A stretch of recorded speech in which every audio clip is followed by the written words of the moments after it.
Let's do an upward reveal today. There's only so many ways I can move the paper. So Only so many. Hello, everyone. Final cough into the mask. Welcome to the Sun Dragon Sideshow. The Adventures of Liz and Rebecca, the Dear Becky and Lizzy. Yeah, but what's this with the mask? I'm trying. This is what happens when you knit while we're filming. No. No. This is what happens when you tie your ties, like the top tie got over the bottom tie, so I'm trying to find the... I cheat. I don't untie it, and then sometimes it takes a while to get off and on. So, you know. Hi, I'm Rebecca. I am the owner of Sun Dragon Art and Fiber in sunny and a little less chilly, kind of warm, Brevard, North Carolina. Liz, I'm the minion there. Warm is relative, though, because, it's going to be like 63. It was warmer yesterday, right? Oh, you're barefoot again. Yeah. I'm not wearing a sweater because I came in and apparently there's another cough. I came in and I was running around. And so I was like, do I do a cowl or a sweater or both? I thought I'd be hot in both. Renewed interest in this guy. So I'm wearing this today. This is Andrea Mowry's Shift cowl, not to be confused with her Nightshift Shawl, which is right here. But it's really cool in that it's got background and bubbles, I like to call it. Mosaic slip stitch knitting. This thing I made back when we were in the old shop. Yeah. And it's designed to be made with like 3 color changing yarns. That one's designed to be made with 6, but it looks like more. And I only had like 1 skein of Feederbrook, the stuff that's right over my shoulder here. I only had like 1 skein left of this color called Oxidation that was not selling. So I picked 2 solid colors of a yarn we no longer carry, but it was the same fiber content to go with it. So the orangey red and the olivey green are solids. So proving that you don't have to do it with 3 color changing, but it's kind of fun with 3 color changing. So 2 solids and 1 color changing. And all of a sudden we sold out of the Oxidation. Yeah, like shocker. Yeah, you know. And this doesn't look anything like the new Oxidation though. So every batch of every color looks different. Are the you can see it in the new batch, but like you have very pale blues where the new Oxidation has some very vivid blues. Yeah, and it's kind of tonally similar, but different. Anyway, so we have kits for this up online. If you want to tap this one, okay. So pros and cons, and then we'll get to the Dear Becky and Lizzy edition of our show. No worries. Oh, you're like, yeah, I heard that before. No. Pros and cons of this shift versus the night shift. This is smaller. The shift is smaller. The night shift, of course, is bigger. So if you want a more manageable project size-wise, this kind of leads into our Dear Becky and Lizzy, kind of. Maybe. See if you can see the connection. This one's smaller, which implies you could get it done faster. The night shift is a lot bigger. 3 skeins of yarn, 6 skeins of yarn. Although you're not necessarily using the entire skein. Hard to say. You could, but you know. Depends. Yeah. But my caveat would be that, and then we got to bring yours in. Hang on. That's a different conversation.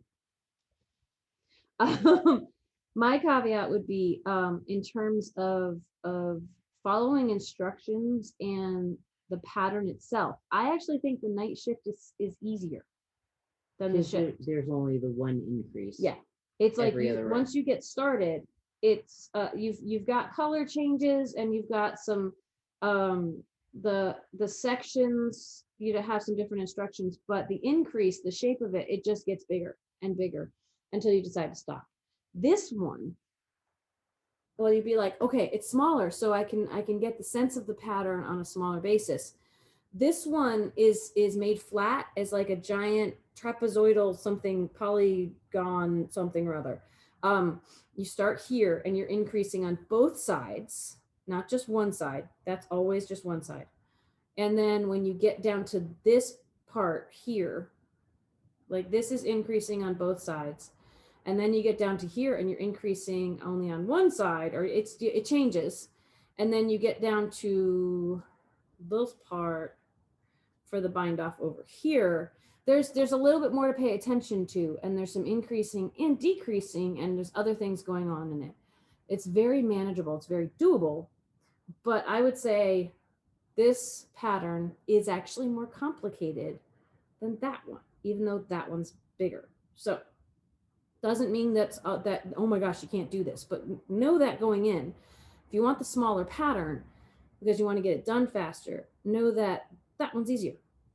So that one you just go until you run out of the will to knit and you finish it off, basically. And even if you put it away for months, it's easy to find kind of where you are. Liz made a night shift as well, and so you obviously wanted to talk about it because you went and got it. Well, so I got it for a couple of reasons. One, I did not use a long color change. Yes, I used the fadey yarns of the feeder book.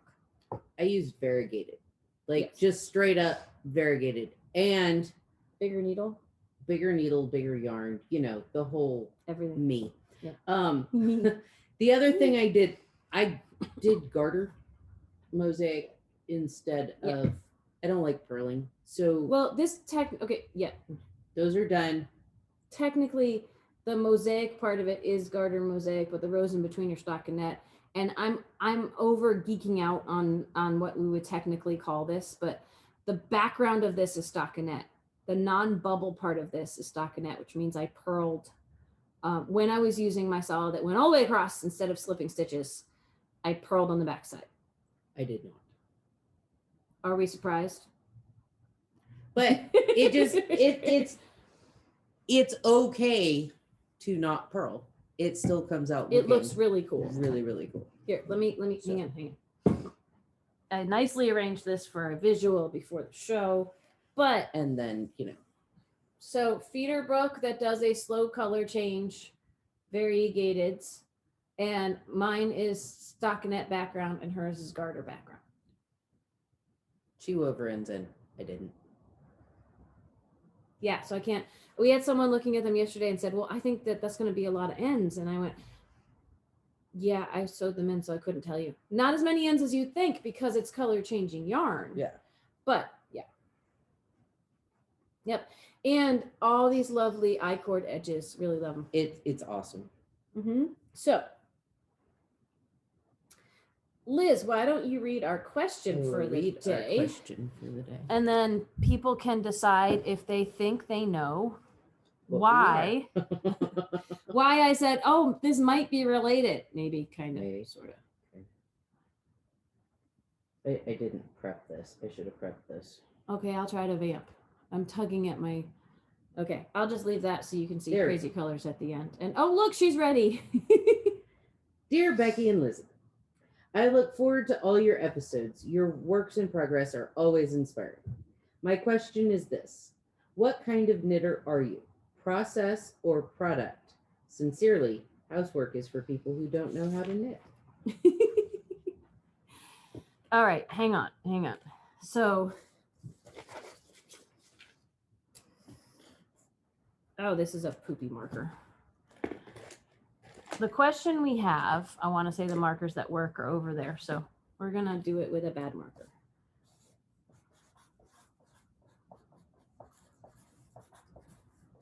I should have prepped this too. We don't prep stuff. No show notes. Never. Okay. So, process versus product. Knitter is what is often thrown around. We could say the same for crochet, right? Are you a process knitter or are you a product knitter? And as we were mulling this over yesterday, because we may not have show notes, but we do sometimes kind of discuss it. Sometimes we don't have answers, but we at least kind of go, huh. Yeah. I think it depends on how you interpret those words. I don't know if everyone has the same meaning for those words, but they are words that are bandied about quite a bit, right? To me, process versus product. I was like, ooh, you can't It looks like a blank sheet of paper. That's why, bad marker. Okay. Process versus product. So productivity to me means finishing things, which usually means for many people, a product knitter is probably going to knit only one or two projects at a time. Smaller number of projects going at once means you finish them. Process knitter to me means that the process of knitting, of trying new techniques, of trying new ideas, means you probably have a whole lot of projects going at once because you keep wanting to try new things, or you enjoy the process of knitting rather than having a finished product. You're just like, you like knitting for the sake of knitting. Now, in some ways, I feel like you can make the argument of vice versa, or you can make the argument they're intermingled. Like someone who wants to finish things might also enjoy the process, or might be like, I like trying new things. That's why I get things done, so I can try new things. And other people might say, well, even though, well, actually, I think what I'm going to say, trying to reverse this is still saying the same thing. These can be intermingled. I don't think you have to be one or the other. And there could be people watching this who say, no, the product knitter is the one who has lots of things going, so there's lots of product in the end. And the process knitter is the one who likes different processes, so they get them done quickly. I don't know. For me, the product knitter is more of what we would call a monogamous knitter. And the process knitter is someone who is, like, I'm not going to use the word polyamorous or anything because that's got baggage for me. But is a poly knitter. Let's just say that is someone who has a whole lot going on. And for those of you who watch the show a lot, you might know where we would fall on the spectrum, right? So, you said like you. What do you want to say? I just talked for too long. No, the monogamous versus not. Yeah. With your knitting project. If we switch this to a conversation of monogamy versus poly projects, I think you know where both of us are on that. Although, we're not monogamous knitters for the most part, right? So we like when we get to a certain place in a project, we float between projects. We might put them down for a while. At some point, we become very monogamous with that project just to get it off the list. If it's close to being done, we might become a monogamous knitter. I'm almost there. Of course, I was monogamous to it all weekend. I haven't touched it till now. I've had periods of monogamy, right? Like the Calliope sweater got done because I just focused on that. The sorrel sweater got done because I became a product knitter. I became this needs to get done. So, and I've shout out to Shia. Shia is our ultimate shining example of a monogamous knitter. That we were investigating random things, and we just we're looking at numbers for the year. This is a sidebar. And we came across in the history. Oh, this is the first time we had a purchase from Shia. This is when we met Shia. She is the ultimate of what I would call a product knitter, of a monogamous knitter who, a product knitter, in my opinion, will stick it out to the bitter end and get it done. And even if Shia, they're not necessarily I hope you feel seen. Because, or, and say, I see myself in that. You should. And I think it's admirable. I'm sorry. I didn't hear what you said. Well, even if it's something they're not enjoying making. Oh, yes. Recently, she made socks and she stuck it out to the bitter end. Halfway through, she decided she never wanted to make a pair of socks again. But she finished made those long socks. I made short socks because I was like, okay, that's it, I'm done. Well, the very first pair of socks she decided to make was fingering weight, and they were knee highs. Yeah. That might have been fraud. Yeah. And that's okay. There's nothing wrong with that. But she made sure that she finished a pair of socks at some point, and then she's like, I'm never doing it again. I think that's an accurate statement. And Shia, feel free to put in the comments and clarify if it's not. Because we do not want to misrepresent you, and we love you very much. So, but the sticking it out, I have projects that are on needles that if I just stuck it out, I could have 5 finished sweaters. But sleeves are the death of me. All of my sweaters are done except for the sleeves. And okay, so if we have one of our knitters who gets a shout out as a prime example of a product knitter, I would actually, you know who I'm probably thinking of as a prime example of a process knitter. Do you know who I'm thinking of right I now? have a couple of ideas. Okay, I'm thinking of Carol, personally, because Carol has a lot going at once, and that's not necessarily why, but process, she enjoys the process, and on top of that, she will try different techniques. But I'm thinking of like the papillon some brioche that she's done. She's sampled it. I don't know if she's finished any of them. She may have finished them, and again, Carol can correct us if I'm wrong. But she's And done she'll some things where frog she's like, stuff that exactly. doesn't- She's done like, well, now I know what that's all about. Phew. It's going to be something else that I like more, you know. So she'll frog stuff. She, you know, or finish it. She'll decide. It's all good.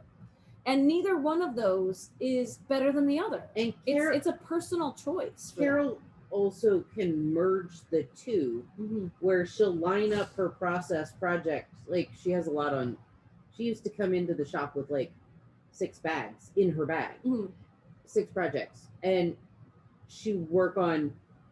Yeah, she does some She'll on switch each off. one and switch off, and she's very good at that. Whereas, you know, so it's kind of a merge. Yeah, of, I mean, I should let you finish that. No, it's just it's a merge of what I would think of as a process and product knitter, where you can have all these projects going, but the product knitter is like you have to work a little bit on each one.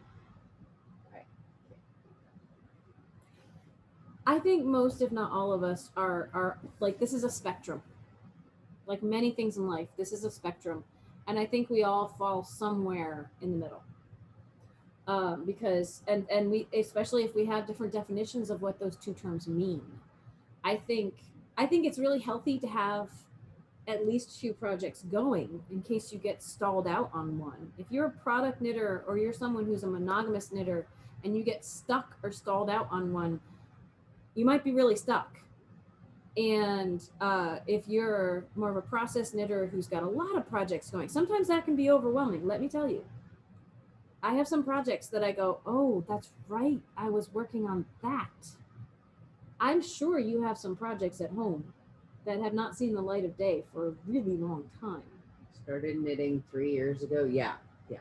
And we've on this podcast, if you watch from the beginning, we were talking about how she had 100 projects on needles, and Close to 130. and we've lost not track over. because then you only started counting papillons, because why bother counting all the rest, because it's big. And unless you really dedicate and are organized with a schedule or something, which we have knitters who do that too, there are some projects that can languish when you have that many projects going. And I would say there are pros and cons to either end of the spectrum. I think a sweet spot in the middle with 2 or 3 projects, maybe 5, you know, where if you get stuck on one, you can go to another. I recommend for newer intermediate, like advanced beginner knitters, to maybe have 2 projects going, not just one, but maybe have one that's a little more challenging and one that's a little more of what we would call a mindless knit. Because you can go, if you get bored of the mindless knit, you have the challenge. If the challenge starts to make your brain ooze out your ears, you go back to the mindless. And it doesn't necessarily have to be an extra knit or crochet project, depending on, like, if you dabble in multi-crafts. Bi-stitchual, it's sometimes jokingly Well, called. and not just bi-stitchual, but like, if you sew, if you embroider, having another something. Like, there are times that I'm like, oh, knitting is starting to drive me insane, because little bit at a time all the way up. So I'll go to crochet, bigger all the way up, but it still takes a while. So I think I'm going to start a dress, or, you know, like, not knit or crochet dress. No. Like, that's a thing, actually. It is a thing. Yeah. Shouldn't be a thing. Anyway, but like, I have crafty, you know, or other outlets, something else to do. Read a book. Yeah. You know, something else that so that you don't start to hate what you're doing. You don't want to solely be a monogamous crafter with a monogamous crafting project. Like, I mean, if that's going to upset you, Yeah. I mean, I'm going to caveat that because there are some people that will absolutely work for. That's not us at all.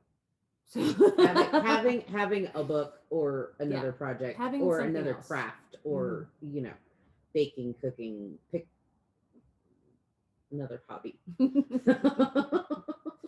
I butted in there because like there are probably some people at home who are like, but I like doing just my one thing.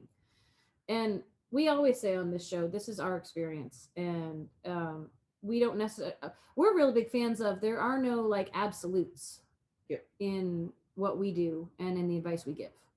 I always say when someone comes into the shop, I can't guarantee things. I can give you advice of what I think's going to work, but I'm never going to guarantee it, because I've had some people come in and say, you said this would work. I'm like, I told you it should work. It doesn't always work out. Like amounts of yarn and stitch techniques and other things like that. But different things are going to work for different people. And so what works for us may not work for someone else. So are you a product or a process? I think I'm much more of a process knitter. And I struggle with that question though, because as a yarn shop owner, I have to fit into both categories in some ways. Because and I'm like, that identifies me so much that it's hard to say, well, what if you didn't have a yarn shop? I'm like, I don't know anymore. Like, this is me, right? So part of me has to be a product knitter because I need finished samples for the shop. And part of me has to be a process knitter because I need to be showing people different ideas of different techniques. If I was a monogamous knitter, if we take it that lens of this, if I was a monogamous knitter, there is the theory, and we've talked about this on the show before, there is a theory I could be getting samples done faster, things to show you all faster. But Siri just decided that I was trying to ask her something. So sorry for that.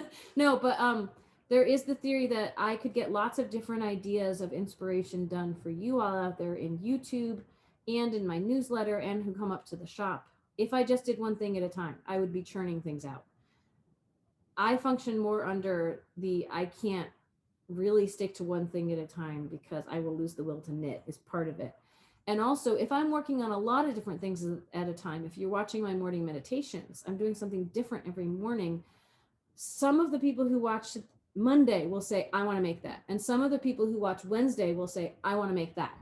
And so when I put my newsletter together every week, if I have 7 different things I'm working on, at least, but 7 different things I profile in the newsletter, I will hit different people's interests and different people will want to try it. So I'm in some ways trying to create inspiration for my audience, but also personally, honestly, I'm going to get bored if I only have one project.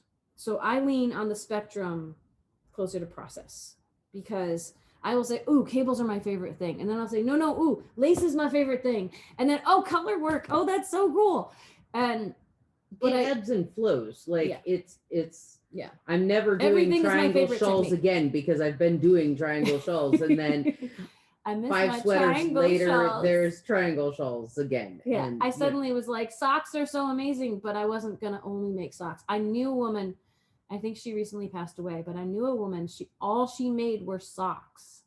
And I was like, that is dedication. That is absolute dedication. And Shia is watching right now in horror. But there's different things that people like. And in some ways, I think about it like my stepson and my nephew and my niece are all at the age where they're starting to take music lessons. And I think about that when I was a kid, like, how do you know what instrument you want to play unless you try a bunch? Or do you settle into one instrument because that's what was shown to you, or that was the only option you had? I wonder some of the same thing about crafting. Of some people say, oh, I've never made a sweater. I've only made scarves. I've only made dishcloths is a big one. See? And could it be that they just haven't tried, and they might really love it if they tried? Now, again, I keep coming back to Shia. I'm sorry if your ears are burning. She tried socks and discovered, nope, that's okay. But how do you know unless you try? So it's like when I was a kid, I swore up, down, and sideways I hated broccoli. Hate it, hate it, hate it, hate it, hate it. Turns out I never really ate it. I never even tried it. I just decided I hated it. And I like broccoli a lot better now that I'm an adult, and I've actually tried it. It depends on how it's made, but I know that now. Because, you know, if you're like, oh no, sweaters are too hard, how do you know unless you try? Because I know people who've made socks that there's some parts of socks that are more complicated than a sweater. It's just size. You were about to say something. When I made started my first actual sweater, because I there was the yeah, that's a whole nother story. She made a thing that went actually it was on, it's still on needles. It's still not done. That's one of your like that's first one of projects. my first projects. So I was like, okay, I'm gonna make a real sweater. And terrified. I know that. And we did the whole sizing, and we custom designed a sweater with the border and a V-neck. And that's right. Is that one still in needles too? Yeah.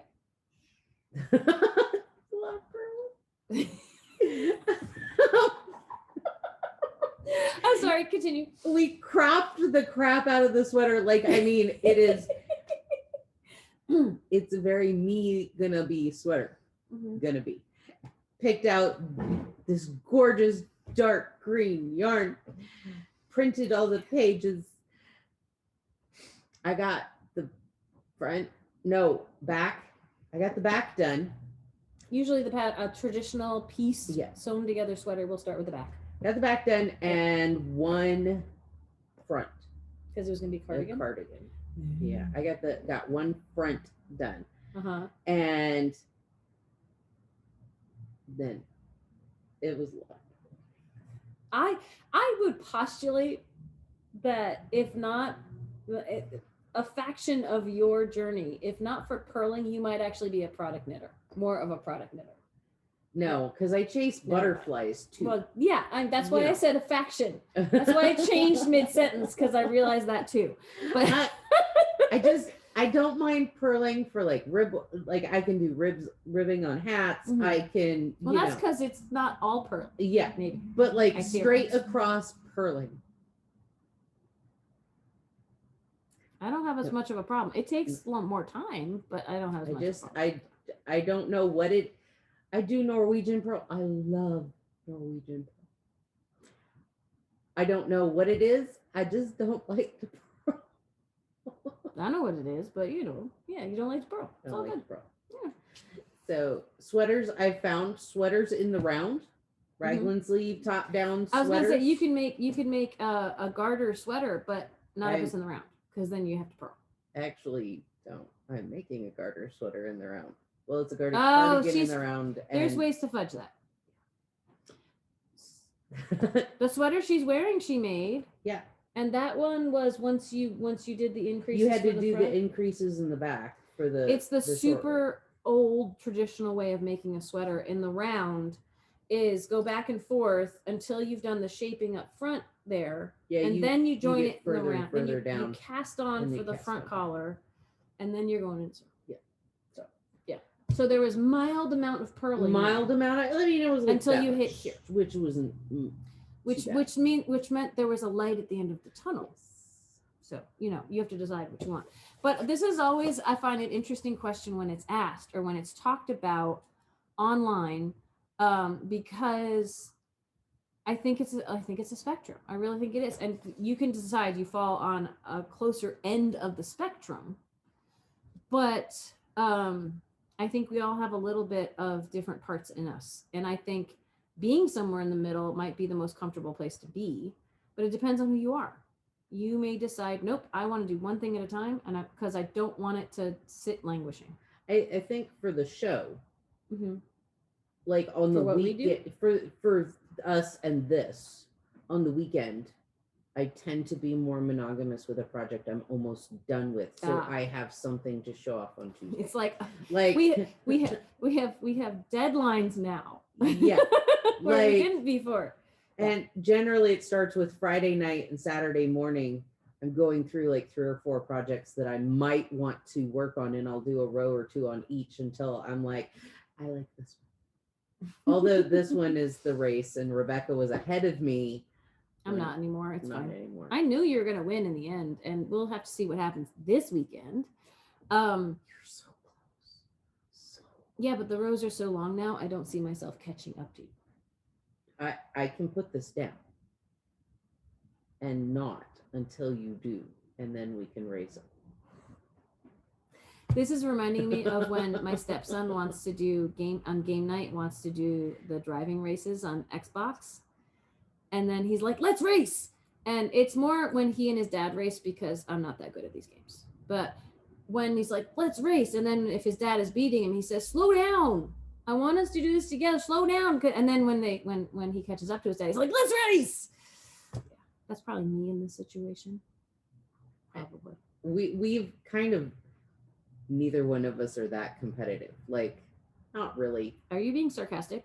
No, we're like, if we were competitive, we would have really finished these. If we were competitive, I would have like set up a tripping hazard in the shop so you couldn't knit anymore. So that's true. Fall and hurt yourself. We're and then I'd win. We're slightly competitive, but not like full on race to the end. Yeah. Oh my gosh, you're winning. I'm, There's a part inside each of us when we hear the other ones ahead that's like, oh crap. Yeah.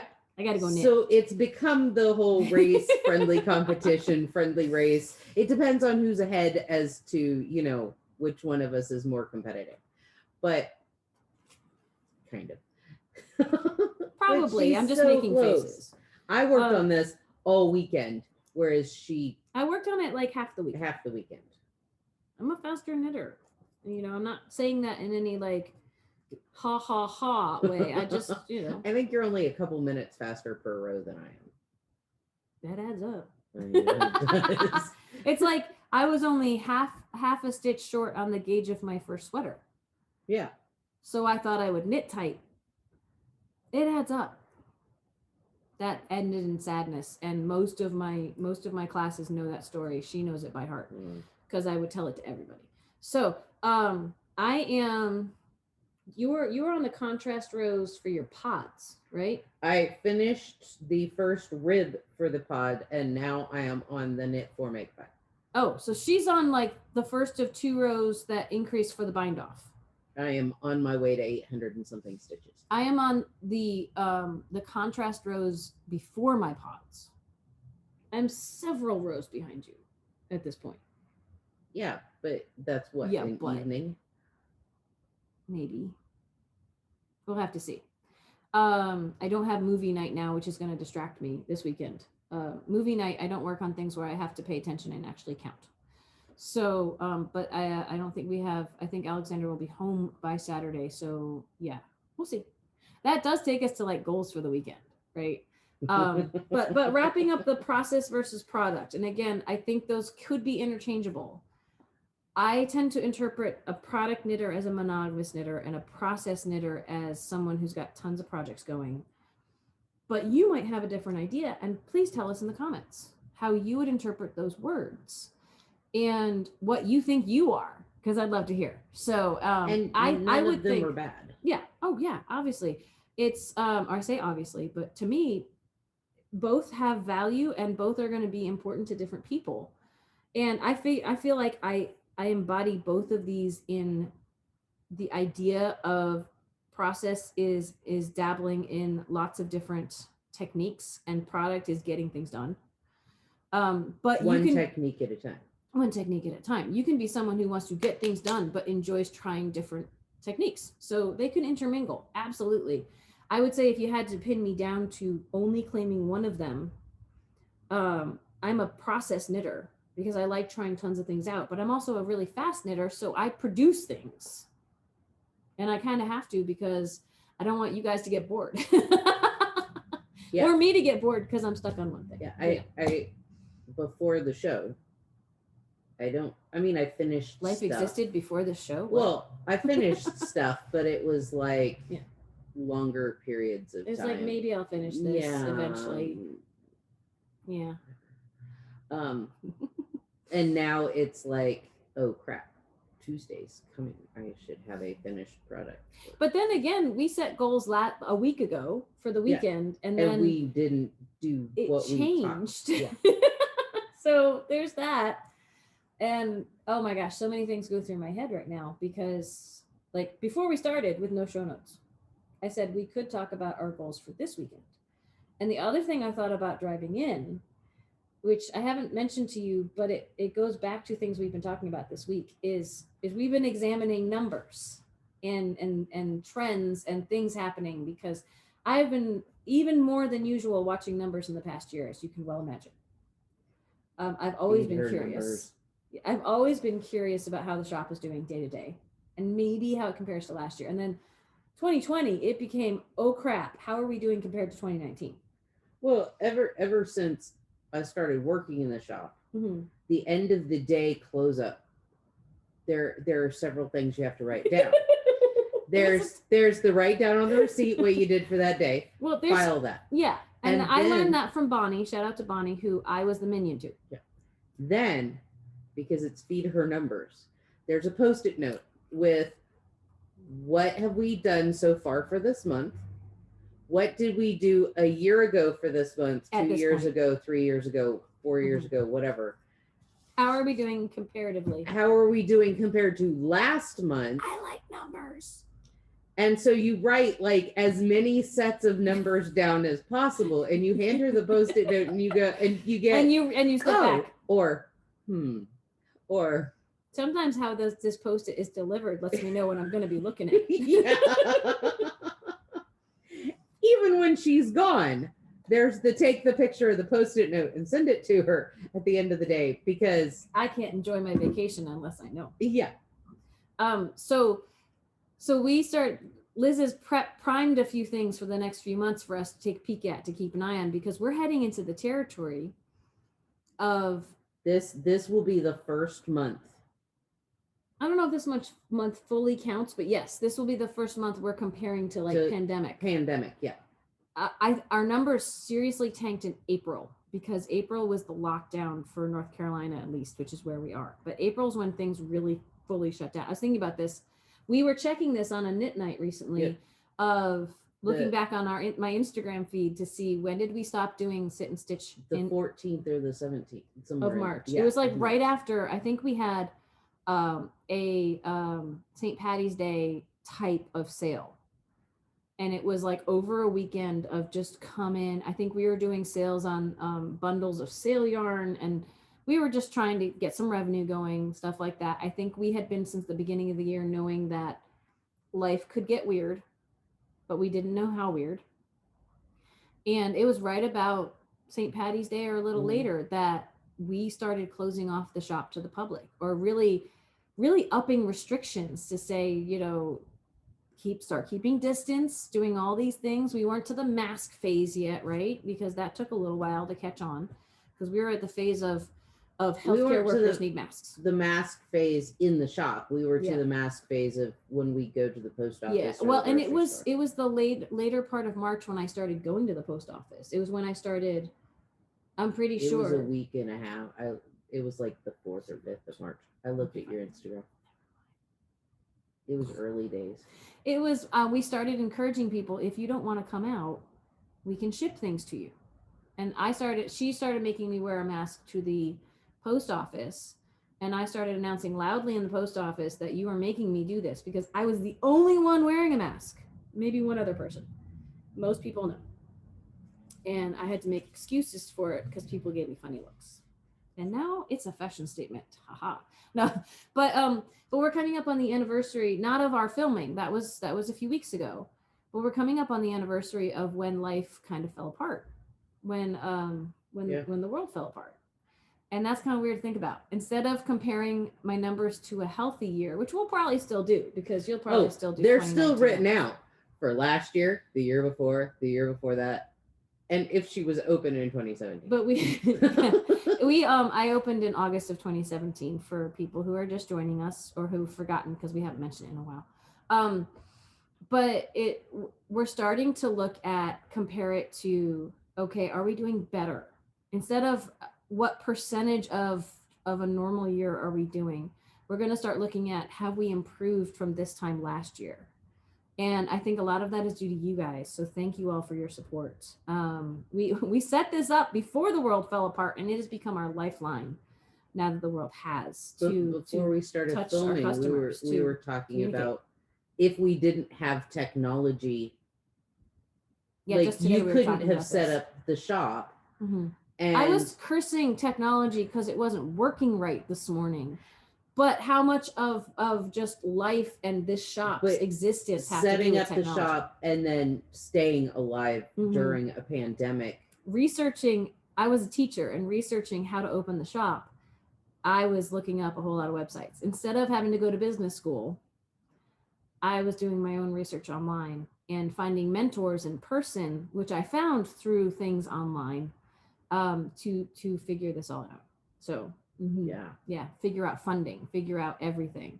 And then the pandemic, like, I don't know how we would have survived a pandemic without the internet, without YouTube and Zoom and Instagram and Facebook and an online store that we didn't have before. When life was normal in olden days, it was too much energy and time, and it was we have customers, we have tourists, we will be fine. It was too much not enough staff. And there's still not enough staff, but it's a necessity. Yeah, still not enough. There's still staff. I'm not saying Liz is not enough. I'm saying Liz is awesome and amazing. Not enough. She's the reason this can all happen, but it's a lot of work for two people. So anyway, enough about us. And there's a competition going with the Papillon, so at some point I might knock that row out just because you're gonna finish it before me. I just know. But anyway. So what are you going to work on this week? Yeah, we need to wrap up because it's technically almost time for the shop to open. So let's talk about goals for the weekend. Before we transition fully, since we were doing a Dear Becky and Lizzy, I think we have strayed greatly from that part of the show. But I want to mention, if you would like to ask us questions, be it related to knitting or specific things about knitting and crocheting or about us, and there's some questions we might find too personal, but we haven't yet. So if you want to ask us questions or you want assistance or anything like that, it is Dear Becky and Lizzy, 35 South Broad Street, some Dragon Art 5. 35 South Broad Street. It will get to us without our company name. Brevard, North Carolina, 28712 if you want to write us a letter. Or email me, liz@sundragonartandfiber.com. Yes. We need those little cardboard turn-up signs where we can go, oh. We need to make it fancy. Like, I could, in editing, pop up what the address and the email are. And, maybe if I have time today, we actually will. But, oh my gosh, time. Yesterday. Segue. Yeah. Squirrel. It's related, though. Yesterday, oh my gosh, I couldn't even get all the products up that we talked about until I got home. So there were several problems yesterday. One, we had appointments right as soon as we got done filming. So all the yarn that was out got piled on the winder. Rebecca has to take pictures of all the stuff that we talked about yesterday. On the winder. So that she can get, but until like 2:00 in the afternoon, we had no time to move anything. We're turning off the lights last night, and I'm like, I have 4 skeins of yarn to wind for tomorrow because people are coming to pick it up. And Rebecca's like, why didn't you do that today? And I'm like, yeah. So it took a while. I wanted to take new pictures of the INI, more color correction photos. That did not happen yesterday. Like, time. At one point, I asked, and the accessories, have you taken pictures of the accessories? So now she was sitting over here and not standing. She got fingers. I got fingers. Because I was like, when did I have time to do that? I was pictures, put it up. So. Pictures, put it up. So, I was trying to do it in an organized fashion. So, it was a crazy day. Thank you so much. But it was a crazy day. Yeah. So, but now that I've said that, I could try that. I mean, because I do that sometimes with my tips and tricks. I put little words in, but then I have to find where we said this, and put it in. Like, cards to hold up would fit this. You know, maybe I can put in a little piece of the process versus product, but I've already done this low tech hack, so I don't know. That's why y'all love us so much. We are organic. We're also I don't know. we're also the age of strawberry shortcake, talking to people both older and younger than strawberry shortcake from Oh, Friday yeah. night. Oh yeah. Yeah. You have to come to Knit Night to figure that one out. Speaking of Knit Night, and we still need to talk about goals for the weekend. Oh my gosh, squirrel. Speaking of Knit Night, we have Knit Night tomorrow night, Friday, from 6 to 9 p.m. Eastern Standard Time. And heads up, in a week or two, like a week or so, time changes. Not this weekend.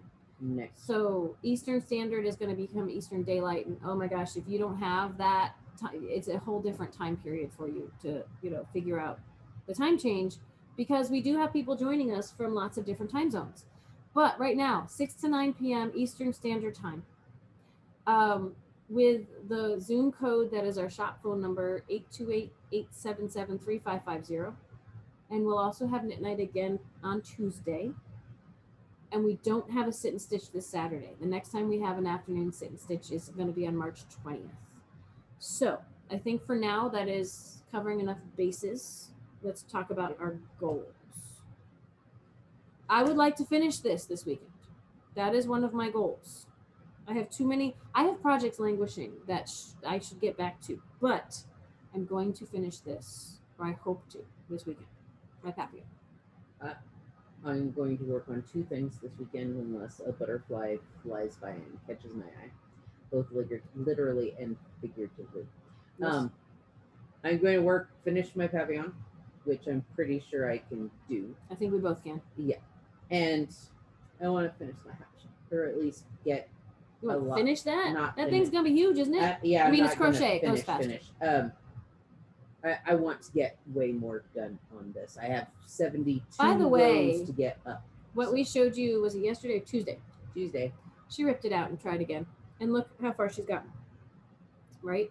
So I would like to work on this. I would like to finish, because I think it's actually pretty doable, my Stay Out of the Forest shawl that is really close to being done, but the rows are just super long, because Julia is sending us the packets of color combos like the one for my Stay Out of the Forest shawl. And I'd love to have that finished, so it's an example to you all. It already is, because I'm into my last color, but it can be an example of how the yarns combine. So Off the needles. Off the needles would be awesome to have that done, because it's been luscious, but now I want to wear it. So those two shawls, which were my focus last weekend, but I also need to focus on other things for morning meditations and yada yada yada. I really want to finish my ashes and soot. So I have 3 things I want to finish. That's the cowl. I have a triangle cowl like this. I have 3 things I really want to finish this weekend. Overall goals for me right now are to finish 1 thing a weekend. So one of those will get done. You'll have to watch Tuesday to find out which one. I think you could get more than one done. Wouldn't that be cool? Because, so it all depends on my weekend schedule, because I might have a lesson or two virtual or not, and things could come up this weekend. I think I'm going to have the day to myself on Saturday, which means lots of night. Yes. It's going to take you, what, an hour and a half, 2 hours to catch up to where I am now. Maybe. I don't know. It's the back, just the straight takes like 15 minutes. I don't think we need to plot all the time out right now. No. But go ahead. You could finish that tomorrow night, or be ready to bind off. I am nervous about the last 3 rows. It's not good. Because they are huge and take a long time.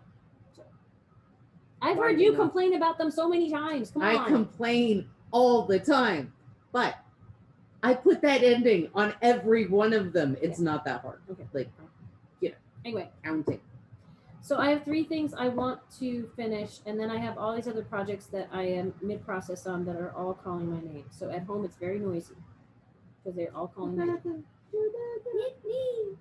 What about me? I'm crocheting. You know. I want to work on the Jen Tyler crochet thing too. So anyway. Well, you could always wind up with projects like this.